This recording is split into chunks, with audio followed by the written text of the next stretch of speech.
നിങ്ങൾ ഈ മേഖലയിൽ എന്തൊക്കെ കാര്യങ്ങളാണ് ഇനി ചെയ്യാൻ പോകുന്നത്? കാരണം ഈ ദൗത്യത്തിലേക്ക് എന്തായാലും കയറാൻ പറ്റില്ലല്ലോ, അങ്ങോട്ടേക്ക് പോകാൻ പെർമിഷൻ ഇല്ല.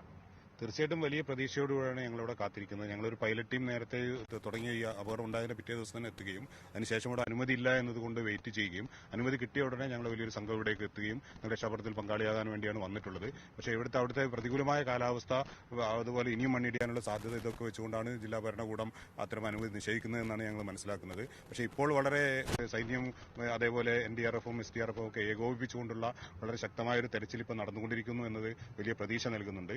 എന്നാലും ഞങ്ങളെ സംബന്ധിച്ചിടത്തോളം ഞങ്ങൾ അർജുനും അതേപോലെ ആ ഒരു ഇവിടെ പെട്ടിക്കട നടത്തിയിരുന്ന ആള്, ഒരു തമിഴനായിട്ടുള്ള ഒരു തൊഴിലാളി, ഇവരൊക്കെ ഈ 3 പേരെയാണ് ഇനി കിട്ടാനുള്ളത് എന്നാണ് അറിയുന്നത്.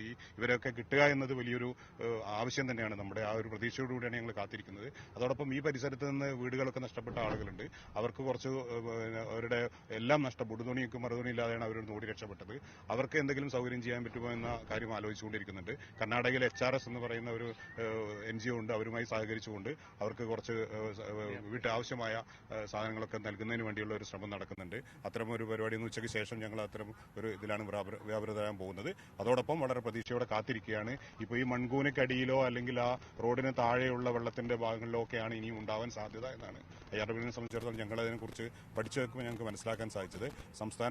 കേരള സംസ്ഥാനത്തും പുറത്തുമൊക്കെ ഇത്തരം രക്ഷാപ്രവർത്തനങ്ങളിൽ വ്യാപൃതമായിട്ടുള്ള നേപ്പാളിലും ആസാമിലും അതേപോലെ ഭൂകമ്പമുണ്ടായ നമ്മുടെ കേരളത്തിലെ കവളപ്പാറയിലും വെട്ടിമുടിയിലും ഒക്കെ സേവനം ചെയ്തിട്ടുള്ള ആളുകളാണ്, ഒരു ടീമാണ് ഇവിടെ ഉള്ളത്. അത്തരത്തിലുള്ള ആളുകളുടെ അനുമാനം വെച്ചുകൊണ്ട് ആ റോഡിന് തൊട്ട് താഴെ ഇനിയും മണ്ണെടുക്കാൻ കഴിയാത്ത, നേരത്തെ ഇവിടെ സൂചിപ്പിക്കപ്പെട്ട പോലെ 65 അടി 60-70 അടിയൊക്കെ താഴ്ചയിലുള്ള അവർ തെരഞ്ഞെടുക്കുന്നതിന് വേണ്ടിയുള്ള യന്ത്രസാമഗ്രികൾ എത്തിയാലാണ് അത്തരം ഒരു ദൗത്യം വിജയകരമാവുക. അതോടൊപ്പം ഈ മൺകൂനക്കടിയിൽ ഇത്തരം കണ്ടെയ്നറോ അല്ലെങ്കിൽ ആളുകളോ ഉണ്ടോ എന്നത് തെരച്ചിൽ നടത്തുന്നത് ഏറെ ദുഷ്കരമാണ്. നമ്മളിവിടെ വന്നപ്പോഴാണ് നമ്മൾ കേരളത്തിൽ നിന്ന് പറയുന്നതിന് വ്യത്യസ്തമായി അതിനേക്കാൾ വളരെ ഭീകരമാണ് ഇവിടുത്തെ അവസ്ഥ എന്ന് നമുക്ക് മനസ്സിലാകുന്നത്. അപ്പോൾ അത്തരം തെരച്ചിലുകളാണ് നടത്തേണ്ടത്. അതിന് യന്ത്രസാമഗ്രികൾ എത്തിയേ മതിയാകൂ. ഇത്തരം ആളുകൾക്ക് പ്രത്യേകിച്ചൊന്നും ചെയ്യാൻ നമുക്ക് കഴിയില്ല എന്നതാണ് ഞങ്ങൾക്ക് ഇന്ന് മനസ്സിലായത്.